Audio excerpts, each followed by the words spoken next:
तो UP police की तैयारी का आज है हमारा डे 55 यानी कि 55वां दिन। तो आई होप कि आप लोगों की तैयारी बहुत ही अच्छी तरीके से चल रही होगी। तो आप में से कुछ लोगों का ये सवाल था कि अपना टाइम मैनेज नहीं हो रहा है कि कितने घंटे कब क्या पढ़ना चाहिए।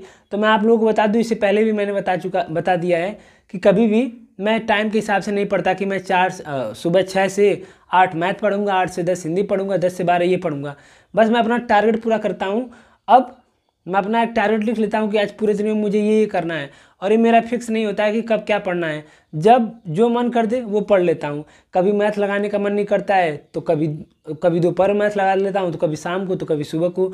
तो बस कहने का मतलब ये है कि मैं अपना टारगेट पूरा कर लेता हूँ, लेकिन ये फिक्स नहीं है कि कब कौन सा सब्जेक्ट करना है। तो आपको भी अपना एक टारगेट लिखना है और बस उसे ही अपना अच्छे से पूरा करना है। अब वो चाहे आपको उसे पूरा करने में 7 घंटे लगे, 5 घंटे लगे, 10 घंटे लगे, अब वो आपके ऊपर है कि आप उसे कितना घंटे में पूरा कर लेते हैं। तो बस आप लोगों से यही कहना चाहूँगा कि अपना एक टारगेट सेट करिए और उसे हर हाल में पूरा करने की कोशिश करिए। अगर पूरा नहीं हो रहा है, 100% नहीं हो रहा है, तो कम से कम 50%, 70%, 80% जितना हो सके उसे पूरा करने की कोशिश करिए। तो चलिए बिना टाइम बर्बाद किए देख लेते हैं कि आज का हमारा टारगेट क्या है। तो आज हम करेंगे कैलकुलेशन में 26 का टेबल करेंगे। तो यहाँ पे मैंने सोचा था 25 तक ही करेंगे, लेकिन हम 30 तक कर लेते हैं पहाड़ा। तो 26 का टेबल आपको अच्छे से लिख के अपने रफ में ही लिखना है, या तो ऐप में जो मैथ ट्रिक्स करके ऐप है उसमें प्रैक्टिस करना है आपको। तो 26 का टेबल आपको प्रैक्टिस करना है। उसके बाद 10 जोड़ घटाना गुणा भाग करना है। तो आप लोगों को बता दूं कि अगर आप इसको सीरियस नहीं लेते होंगे कैलकुलेशन को, तो जो कैलकुलेशन को सीरियस नहीं लेते या जो नहीं करते उन्हीं का रीजनिंग या मैथ में बहुत टाइम चला जाता है। तो अगर आपको एग्ज़ाम में अपना टाइम बचाना है, अगर अपने कैलकुलेशन को फास्ट करना है, तो ये सब चीज़ें आपको करनी पड़ेंगी। कैलकुलेशन को टाइम देना ही पड़ेगा। फिर हम आ जाते हैं हिंदी में। तो हिंदी में आपको प्रैक्टिस सेट नंबर 7 करना है। हमने 6 प्रैक्टिस सेट कर लिया है, जो कि यूपीएससी 2021 का है। हिंदी का 40 क्वेश्चन मैं इस बुक से आपको पीडीएफ बना के डाल दूंगा, टेलीग्राम पे पीडीएफ बना के डाल दूंगा, आप लोग ज़रूर किया करिए। और एक बात, अगर आप चाहो या पीडीएफ से नहीं करना चाहते हो तो एग्जामपुर ऐप है, उस पर यूपीएससी का आपको प्रीवियस ईयर का क्वेश्चन मिल जाएगा, आप लोग वहाँ से जाके कर सकते हैं, ठीक है।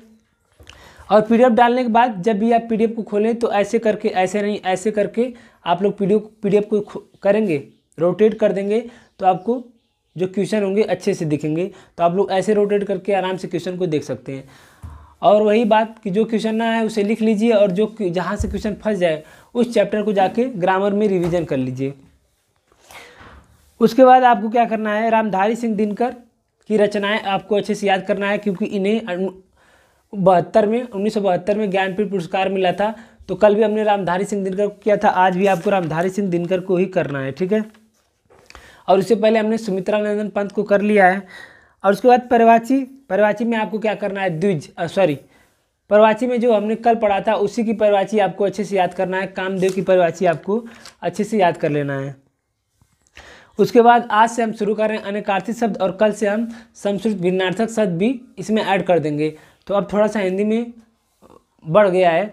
तो अनेकार्थी शब्द आपको द्विज का अनेकार्थी शब्द आपको याद करना है। द्विज को मैंने क्यों लिया, क्योंकि ये सबसे ज़्यादा एग्जाम में पूछा गया है। तो जो सबसे ज़्यादा एग्जाम में पूछा गया है पहले हम उसी को कर लेते हैं। तो द्विज ये सबसे ज़्यादा एग्जाम में पूछा गया है। तो द्विज का होता है पक्षी, दांत, अंडज, प्राणी, ब्राह्मण, चंद्रमा, गणेश। द्विज का पक्षी, दांत, अंडज, प्राणी, ब्राह्मण, चंद्रमा, गणेश। जो मुझे मिला मैंने यहाँ पे लिख रखा है, अगर आपको भी मिलता है कुछ तो आप इसमें ऐड कर सकते हैं और कमेंट करके बता सकते हैं। तो आपको द्विज का अनेकार्थी देखना है। उसके बाद जीके और जीएस में मैप का क्लास नंबर 36 लेना है खान सर से, यूट्यूब पे मिल जाएगा, या तो इसका लिंक मैं टेलीग्राम पे डाल दूंगा। अगर आप नए हैं तो टेलीग्राम का नाम है लर्निंग इज टारगेट, डिस्क्रिप्शन में भी लिंक दिया है, आप उसे ज्वाइन कर लीजिए। उसके बाद संविधान का क्लास नंबर 48 लेना है। तो अब हम सुप्रीम कोर्ट के बारे में पढ़ेंगे, अनुच्छेद 124 से 147 तक। उसके बाद इतिहास। और एक चीज़ मैं बता दूं कि प्लीज़ केवल 5 या 10 मिनट लगेंगे आपको। एक बार आपको अनुच्छेद अपना 1 से लेके 124 तक लिखना है गिनती, और उसे अपना अच्छे से रिवीजन कर लेना है। एक बार डेली 24 घंटे में किसी भी समय 5 मिनट आप अनुच्छेद को दे दीजिएगा एक बार रिवीजन करने के लिए। ऐसे क्या होगा कि आपका अनुच्छेद कभी भूलेगा नहीं।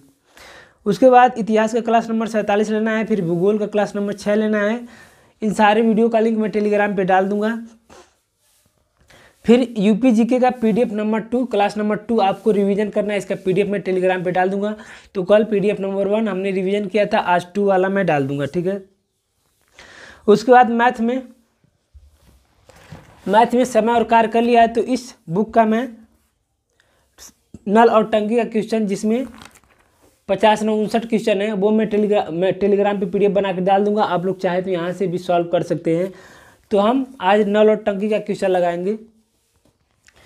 उसके बाद रीजनिंग में हम 50 प्रश्न करेंगे।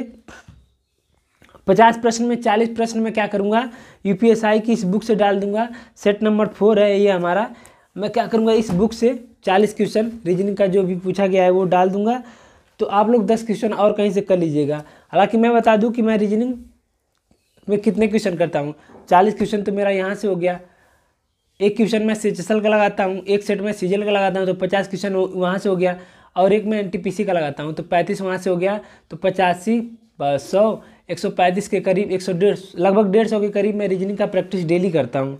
एक दिन की बात नहीं है, डेली करता हूँ। तो आप भी चाहो तो टेक्स्ट बुक पे पीवाई की प्रीवियस ईयर का क्वेश्चन किसी भी सेट का आप लगा सकते हैं।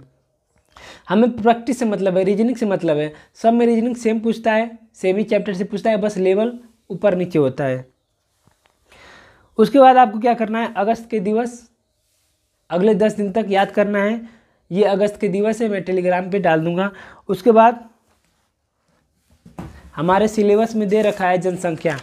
हमारे सिलेबस में जनसंख्या दे रखा है। तो जनसंख्या इससे पहले भी मैंने कर लिया है, आज फिर से जनसंख्या आपको करना है। तो जनसंख्या का एक वीडियो है, चाहे तो आप उसे देख सकते हैं, जो कि नवीन सर का है, लगभग 2 घंटे का होगा शायद। या तो मैं पीडीएफ डाल देता हूँ फिर से, आप लोग जनसंख्या एक बार फिर से कर लीजिएगा। तो बस यही था हमारा आज का टारगेट। तो अपनी तैयारी अच्छे से करते रहिए, बस कोशिश करिए कि आप अपना टारगेट पूरा कर लें। और वैसे भी आलस करने का समय नहीं है यार। ये समय ऐसा है कि आपको आलस आएगा, लेकिन अगर आप ठान लेते हैं, अगर आपके अंदर आपने ठान लिया कि मुझे ये करना है, जिद है, तो आप कर लेंगे। अपने आप को बात दीजिए, अपने आप को टारगेट दे दीजिए कि मुझे ये करना है तो करना है, तो आप कर लेंगे। आलस तो आएगा ही आएगा, जाहिर सी बात है, लेकिन अगर आपने ठान लिया तो आप कर लेंगे। तो प्लीज़ बने रहिए और अपनी तैयारी करते रहिए। तो मिलते हैं आपसे अगले वीडियो में।